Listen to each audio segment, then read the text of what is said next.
দেখেন, আমাদেরকে যখন ছোটবেলায় রাষ্ট্র পড়িয়েছে তখন টিচাররা বলেছেন যে 4টা বিষয় লাগে একটা রাষ্ট্র হইতে, তার ভিতরে একটা হচ্ছে sovereignty. But they never taught us what does it really mean, sovereignty জিনিসটা আসলে কি। এবং এটা আমাদেরকে বুঝতে বুঝতে অনেক লম্বা সময় পাড়ি দিতে হয়েছে যে আসলে সভরেন্টি জিনিসটা কি, how does it look like, what are the elements consist of it. এবং দেখেন যে সভরেন্টি রাষ্ট্রের অনেকগুলো পিলারের একটা সমন্বয়। ধরেন এই দালানের, যেমন একটা দালান বলতে কি বুঝেন, এই দালানটাকে যদি আপনি এক্সপ্লেইন করতে চান, ইন্টারপ্রেট করতে চান, than have to go to the pillars. এই দালানের কনস্ট্রাকশনের জায়গাতে হাত দিতে হবে যে এখানে কোন কোন জিনিসগুলো মিলিয়ে আমরা দালান বলছি এটাকে। ঠিক ইকুয়ালি সভরেন্টি যেহেতু একটা একটা মেটাফিজিক্যাল জায়গা, যেটা আপনি ফিজিক্স দিয়ে মানে ধরে ধরে বুঝাইতে পারবেন না, তো সেই জায়গাতে হচ্ছে যে আমাদের রাজনৈতিক কর্মী এবং নতুন জেনারেশনের যারা রেভলিউশনারিজ আছেন তাদের এটা বোঝা দরকার যে how the political sovereignty translates in to the state craft and the governance. তো সেইখানে দেখেন যে আমরা যখন জ্বালানি নিয়ে কথা বলি, মোটা দাগে কথা বলি, আমার কয় লিটার তেল আছে, কয় ব্যারেল গ্যাস আছে, এইটা কোন জায়গায় আসে, কোন জায়গা থেকে কিনতেছি, কোন জায়গায় বেচতেছি, কোথায় চুরিচামারি হইতেছে, লাইন বসাইতেছি কিনা, তার টানতেছি কিনা, এবং এই রিলেটেড আর কি। কিন্তু এটার একটা বিগার কোয়েশ্চেন দেখেন, আপনারা নোটিস করেছেন কিনা যে এই বছর জানুয়ারি মাসে বার্লিন ইলেকট্রিসিটিতে একটা আর্সন অ্যাটাক হয়েছে। জার্মানির সরকার ধারণা করছে ইটস এ স্যাবোটাজ। আমার মনে আছে আমরা তখন পড়াশোনা করছি বাইরে, আমেরিকার নর্থ ইস্টে সাডেনলি একটা ব্ল্যাক আউট হয়ে গেল, পুরো আমেরিকার নর্থ ইস্ট কারেন্ট চলে গেছে। পরে খবর নিয়ে জানা গেল যে চায়না এবং নর্থ কোরিয়ার সাইবার আইটি টিম যারা আছে তারা সেইটা সিস্টেমে ঢুকে ভাইরাস ইনফেক্ট করে দিয়েছে, পুরো সিস্টেম কলাপস করে গেছে। গত বছর দেখলাম আপনার স্পেনে, আইবেরিয়ান পেনিনসুলা, স্পেন এবং পর্তুগাল, দুই জায়গাতেই জ্বালানি সেক্টরে সিরিয়াস কাওয়াস, গ্যাস আছে কিন্তু সাপ্লাই করা যাচ্ছে না, পুরো চেইন ম্যানেজমেন্ট নষ্ট হয়ে গেছে, ইলেকট্রিসিটি ইনক্লুডেড। তাহলে এখন চিন্তা করে দেখেন যে আমাদের মন্ত্রী, আমাদের যে এই যে হীরক রাজার দেশ যারা এখন শাসন করছেন, এই মাননীয় মন্ত্রীরা বলছেন যে আমার তেলের সংকট নেই, আমার তেল মজুদ আছে, আমার সাফিসিয়েন্ট তেল সরবরাহ করা হচ্ছে, পাম্পে ঘাটতি নাই। তো লাইনটা আসতেছে কোত্থেকে? এখানে একটা মিসিং লিঙ্ক আছে না? এই মিসিং লিঙ্কটা হচ্ছে পলিটিক্যাল সভরেন্টির কোশ্চেন, যে আপনার রাষ্ট্রের সব থাকবে কিন্তু আলো থাকবে না, বিদ্যুৎ থাকবে না। আপনার রাষ্ট্রের সব থাকবে কিন্তু বাড়িতে গ্যাস থাকবে না। আপনার রাষ্ট্রের সব থাকবে কিন্তু আপনার কোম্পানি চলবে না। আপনার রাষ্ট্রের সব থাকবে কিন্তু বিদেশিরা আসবে না ইনভেস্ট করতে। এই যে সভরেন্টির কোশ্চেন আকারে এনার্জিকে ডিল করা, that hasn't been seen by the nation for the last 5 decades। আমরা কখনো দেখি নাই যে এইটাকে সভরেন্টি আকারে ডিল করা। এনার্জি এইটা এখন আর সিকিউরিটির কোশ্চেন না, মানে ইটস মাচ বিগার কোশ্চেন। এবং দেখেন যে কেন যুদ্ধগুলো হচ্ছে, আপনি দেখবেন যে 60, 70, 80 দশকের যুদ্ধগুলো দেখেন, আমেরিকান ইন্টারভেনশনগুলো দেখেন, সেটা হচ্ছে সোভিয়েত ইউনিয়নকে ঠেকাও, আমার দুনিয়ার মোরলগিরি ঠেকাইতে হবে। 90-এর পরের যুদ্ধগুলো দেখেন, Persian Gulf war 91, Persian Gulf war 2, Iraq দখল করেছে, আফগানিস্তান, তারপরে হচ্ছে ভেনিজুয়েলা থেকে প্রেসিডেন্টকে উঠায় নিয়ে আসছে, ইরাক, ইরান, সিরিয়া, লেবানন।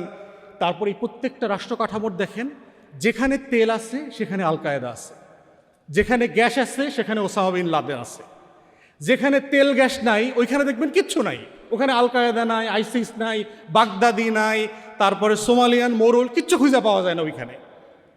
এখন সেই প্রশ্নগুলোর জায়গাতে দেখতে হবে যে এইটা কি একটা weapons of mass destruction deal করবার যুদ্ধ? এইটা কি ওসামা বিন লাদেনকে ধরবার যুদ্ধ? এইটা কি আইসিস, আল কায়েদা ডিল করবার যুদ্ধ? এটা কি তালেবান নামক জঙ্গি ডিল করার যুদ্ধ?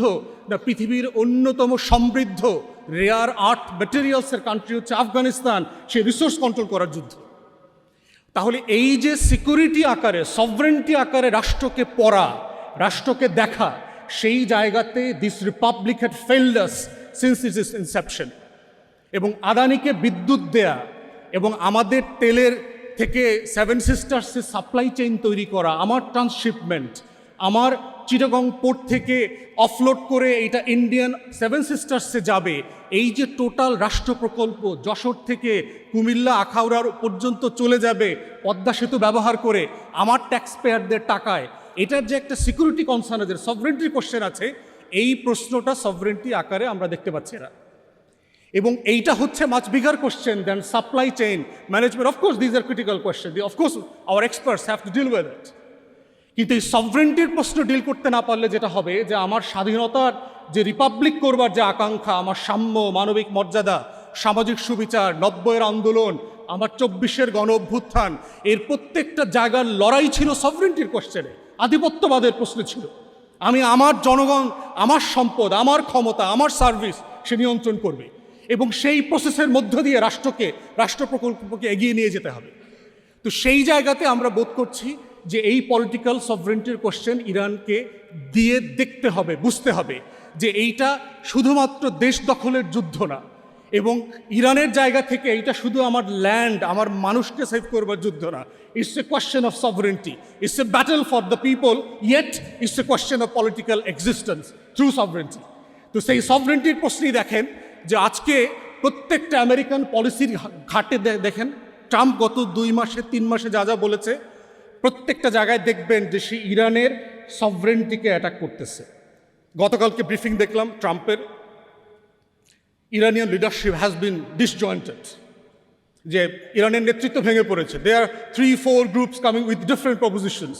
সে বলছে যে ইরানের নেতৃত্ব 3-4টা গ্রুপ মিলে 3-4টা প্রস্তাব ইসলামাবাদে পাঠায়। সে বলছে যে Iranian military had been demolish, disappeared, decimated, কিচ্ছু নাই। তাহলে দেখেন ট্রাম্পের প্রশ্ন কি যুদ্ধকে নেগোসিয়েশনে আনা, না ইরানের সভরেন্টির প্রত্যেকটা পিলারে আঘাত করার প্রশ্ন? এখন আপনি 17 বছর ধরে ভারতের সাথে হাসিনা যেটা করেছে, ওয়াজ ইট এ মেয়ার ট্রিটি?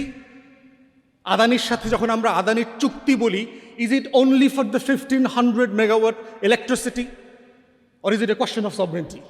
আমার প্রশ্ন কোথায়? প্রশ্ন হচ্ছে এটা শুধুমাত্র আমার 1500 মেগাওয়াট বিদ্যুৎ লাগবে, তা না হলে our nations would be in dark. এইটা তো ক্রিটিক্যাল কোয়েশ্চেন না। কোয়েশ্চেন হচ্ছে আমার সভরেন্টি কম্প্রোমাইজ করা হয়েছে।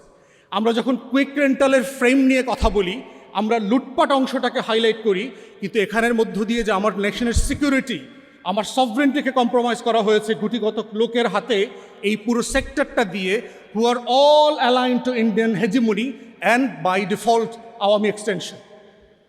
তাহলে আপনি যে আধিপত্যবাদের বিরুদ্ধে আমার 24-এর লড়াই, যেই আধিপত্যবাদ, জনগণের সরকার, গণপ্রজাতন্ত্র করবার যে লড়াই 71-এ লড়েছি, যে লাহোর রেজলিউশনের মধ্য দিয়ে 47-এ আমরা রাষ্ট্র প্রকল্পের মধ্যে ঢুকেছি এই বাংলার জনগণ, তার এই প্রশ্নগুলো ছিল সভরেন্টির কোশ্চেনে।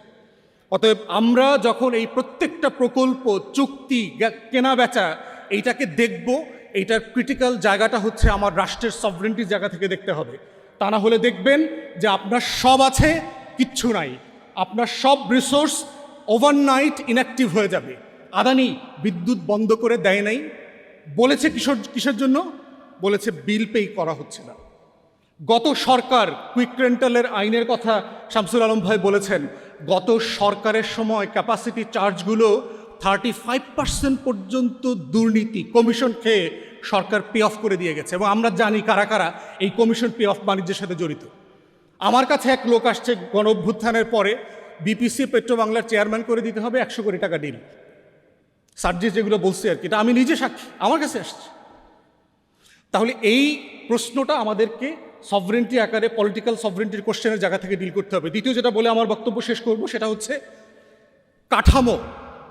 জ্বালানিকে ডিল করবার যে কাঠামো দুনিয়া আমাদেরকে চাপিয়ে দিয়েছে, এবং এটার সাথে আমাদেরকে পরিবেশকে, এনভায়রনমেন্টকে ট্যাগ করে দিয়েছে, ক্যান উই অ্যাফোর্ড ইট?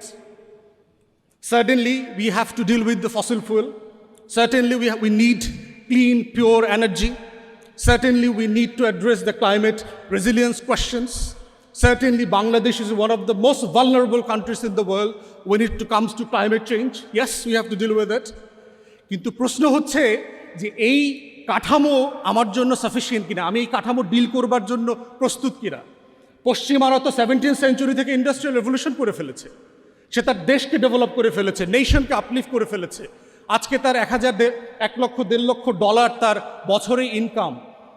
সে যেখানে এটা একটা ক্লিন এনার্জি, একটা ইলেকট্রিক গাড়ি, এই পুরো প্রসেস অ্যাফোর্ড করতে পারবে, ঠিক সেই জায়গাতে আমি এইটা কতটুকু অ্যাফোর্ড করতে পারবো না? আমার একটা ট্রানজিশন দরকার, এবং এই ট্রানজিশনের সময়টা পর্যন্ত এটার জন্য কম্পেনসেশন, ট্রানজিশনের জন্য যে মেকানিজম দরকার, টেকনোলজি ট্রান্সফার দরকার, পশ্চিমারা সেটা কোনোটা করবার জন্য প্রস্তুত না। তাহলে দেখেন যে 250 বছরের তার তৈরি করা পুঁজি দিয়ে, তার তৈরি করা ইন্ডাস্ট্রি এবং কোম্পানি আমাকে খাওয়াইছে, এখন বলছে যে না, এই কোম্পানিগুলো আর চলছে না, একটা নতুন বিজনেস মডেল নিয়ে আসছে, এই রেজিলিয়েন্সের নামে, এনার্জি সিকিউরিটির নামে, ক্লাইমেট কমপ্লায়েন্সের নামে আমাকে এখন আবার গ্যাসের গাড়ি, তেলের গাড়ি খাওয়ায়া এখন বিদ্যুতের গাড়ি খাওয়াইতে নিয়ে আসছে। অ্যাগেইন বিজনেসটা কার কাছে? বিদ্যুতের গাড়ি। আমার তৃতীয় বিশ্বের দেশের কাছে তো এই বিজনেস নাই। সে তো আমেরিকা তো এটা বলছে না, পশ্চিমারা এটা সে বলছে না যে আমি যখন নতুন এনার্জির ফ্রেমওয়ার্কের কথা বলছি, I shall share the profit, the manufacturing, the employment with the third world country, সেটা কিন্তু সে বলছে না। তাহলে সে কাঠামো পরিবর্তন করছে, পরিবর্তন করে ফর দ্য গুড ফেইথ আমার উপর চাপিয়ে দিচ্ছে intentionally to make profit out of it.